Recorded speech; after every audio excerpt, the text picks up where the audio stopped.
This is Michigan's retirement coach, Mike Douglas. So, you want to spend about $5,000 a month in retirement. What do you need your nest egg to be?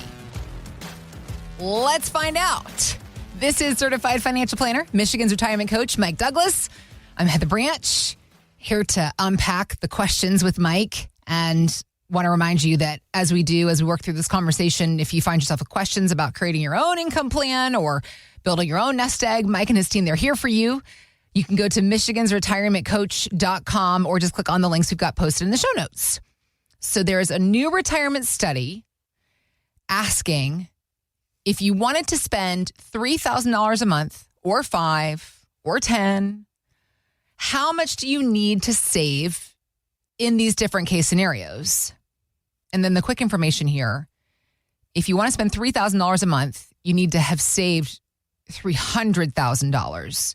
And that includes Social Security. If you want $5,000 a month, it's $880,000. So that's almost triple the amount for an additional $2,000 a month, Mike.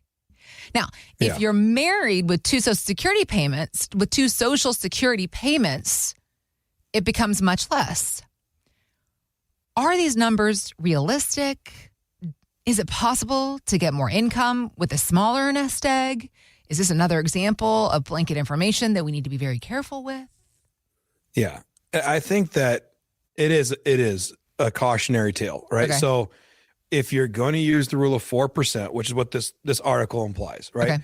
If I have $300,000, I can take 4% out and the money should last me 30 years. That rule's been around for about 30 years now. Mm-hmm.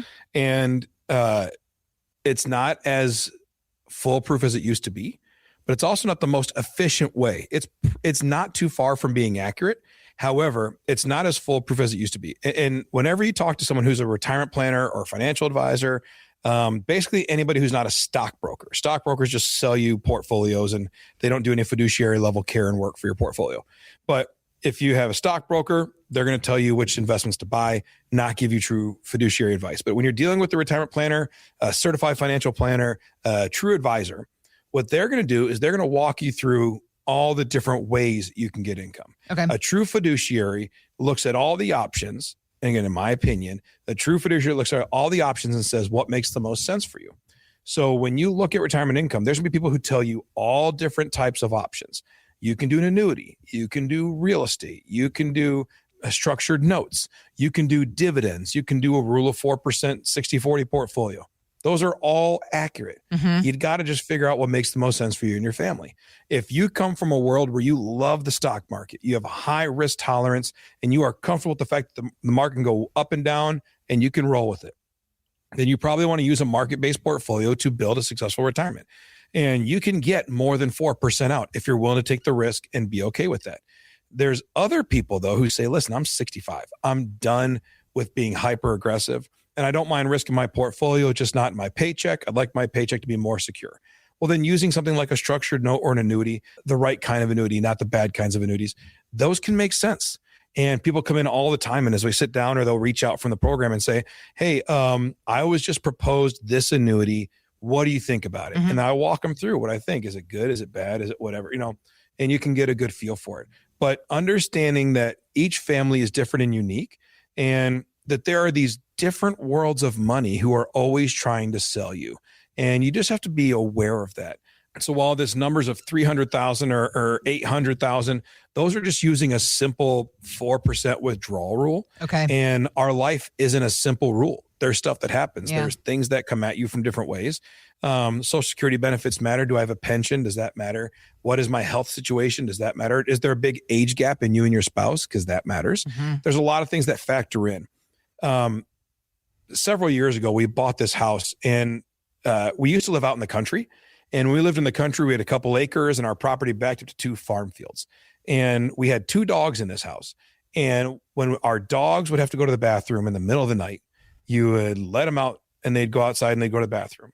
And then they would come back. They'd go out, do their business, come back inside. Mm-hmm. And that's how it's supposed to work. Mm-hmm.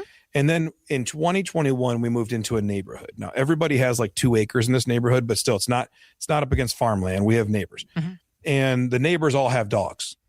So now when I let my dog out to the bathroom at 3 a.m, He goes out, goes to the bathroom, and then he goes to the corner of the lot and barks at the other houses because he knows there's dogs in there friend, that need to hear. Come out. I'm out here. Yeah, I'm out here and you're Let's not. bark at each other. Let's go. And so he just barks. And then I call him back inside. I'm like, Satchmo, get inside here. You're being dumb, whatever. He comes inside. And then within 20 minutes, one of these other dogs is outside because it now has to go to the bathroom and it's barking at our house, right?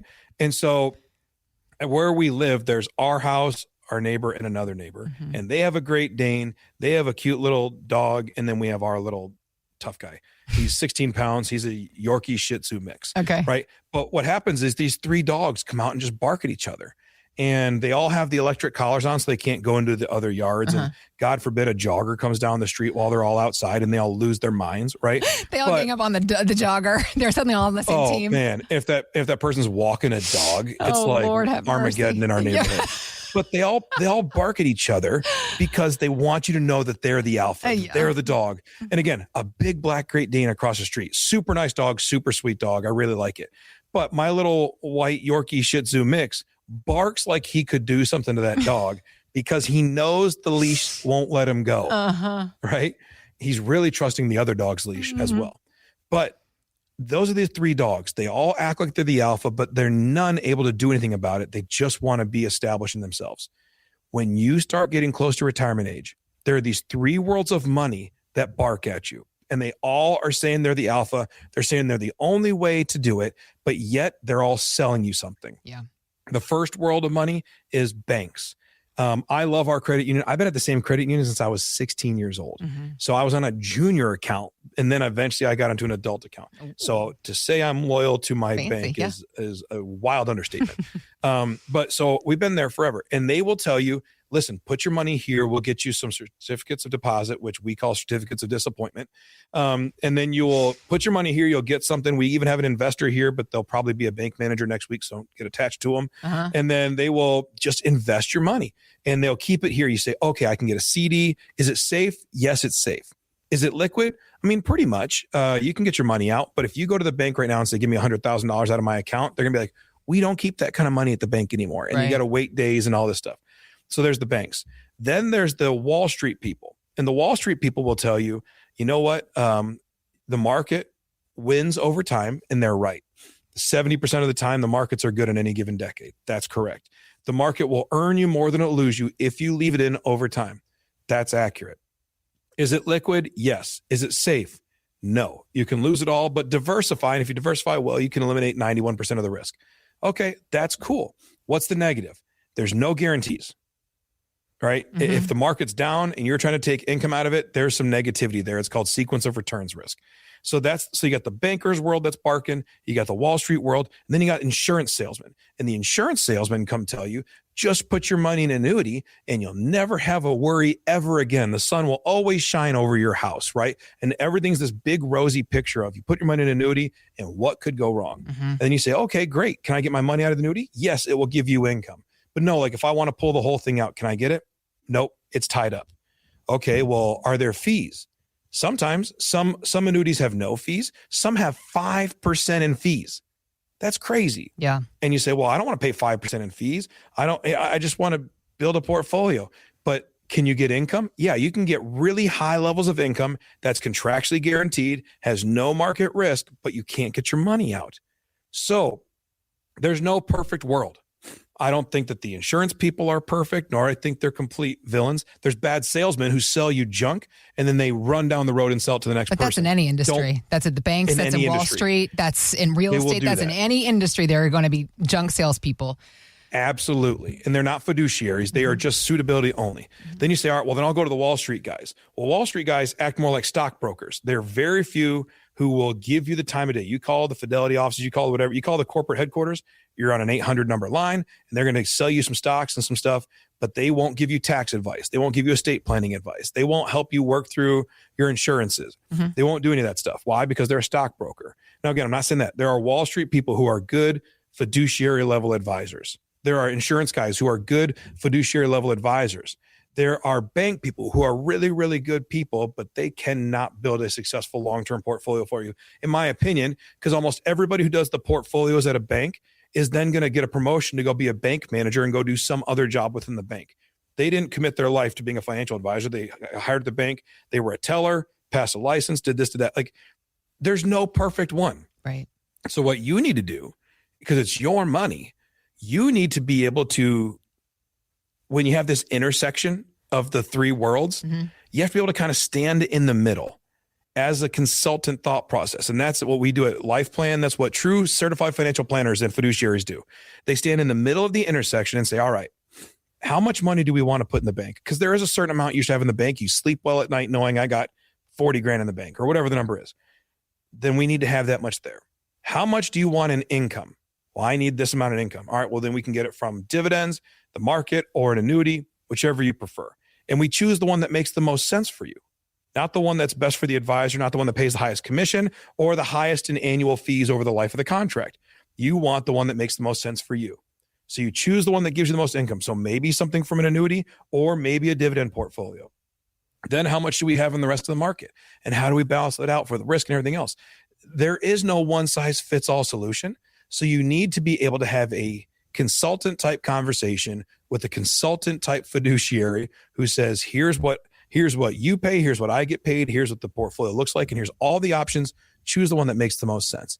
If someone comes out and says, I'm absolutely against this every time, no matter what, I have a hard time with that. Why? Because I've seen annuities do really good things for people. I've also seen people get hosed by them. So I've seen people, though, right now, as we're recording this in early 2026, when the market's down, I think more of like 2022, market dropped 20% in 6 months. And yet people with the right kind of good index annuities didn't take a hit on their paycheck. There's some value to that. There are some good things to that. Now, also, they're only paying like 0.8 or 1% in fees. They're not overpaying in fees on it. So there's some value. But I've seen some other people walk in and they're paying 4.5% in fees on an annuity that can lose them money and pays them a regular level of income. Right. Like, you're getting ripped off by this insurance company and by the guy who sold it to you. Yeah. So you just have to be careful. And then you go to a stockbroker and they say, I would never touch an annuity. Why? Because there's so many bad ones, right? But are there any good ones? Are there anything in this entire industry that's worth it? They say, well, I'm not insurance licensed. I can't tell you. All right. Well, then you're a Wall Street guy. That guy's an insurance guy. That guy's a bank guy. Let's figure out what makes the most sense. So the fear that comes from how much I have to have saved often comes from, I don't understand all my options. I don't know what's available to me. I don't know what I can do or what I can't do. And as a result, I just have to go to this certain dinner seminar or watch this webinar or get this mailer and hope that I'm doing the best I can. Yeah. You want a true fiduciary to stand with you in the intersection, not leave you out there by yourself. The true fiduciary walks in the intersection with you and says, all right, let's figure this thing out. How much do you need? Where do we get it? And there's no perfect investment, but we can build a perfect portfolio that says a proper balance of diversification, different asset classes, and different tax structures can really build a successful retirement plan. That's what we should be looking for in a retirement plan, not just stockbrokers who throw you stock picks, or not just a bank that tries to get your money tied up and keep it in the bank so they can earn $9 on every dollar you give them, and not a Wall Street broker who says, I'm doing it for Morgan, I'm doing it for Wells, I'm doing it for the big shop, and you don't really get a say in your own money. So find out what makes the most sense for you, not for the financial institution, and build a portfolio that works. Mike and his team, they are here to be that guy, those people for you. If you're looking for somebody who is an independent, who is a certified financial planner, that's what Mike is. He's happy to go through the conversation with you, understand what your options are, and of course, obviously point out the ways that you're better than just some blanket 4% rule, because that's what he does for everybody he works with, and he's here to do for you as well. So let's start that conversation. The website is michigansretirementcoach.com. We also have links posted in the show notes, so you can just click there, or again, find us anytime. michigansretirementcoach.com. Thanks for listening to Michigan's Retirement Coach with Mike Douglas. To learn more, visit michigansretirementcoach.com. Michael Douglas is an investment advisor representative of Stewards Wealth Planning, LLC, a registered investment advisor. Financial professionals are not licensed in all 50 states. To find out if Michael Douglas is licensed in your state, please call 517-323-7526. Stewards Wealth Planning, LLC is not affiliated with nor endorsed by the Social Security Administration or any other government agency and does not provide legal or tax advice. Annuity guarantees rely solely on the financial strength and claims paying ability of the issuing insurance company. By contacting us, you may be provided with information about insurance and annuity products offered through Michael B. Douglas, NPN number 9650939.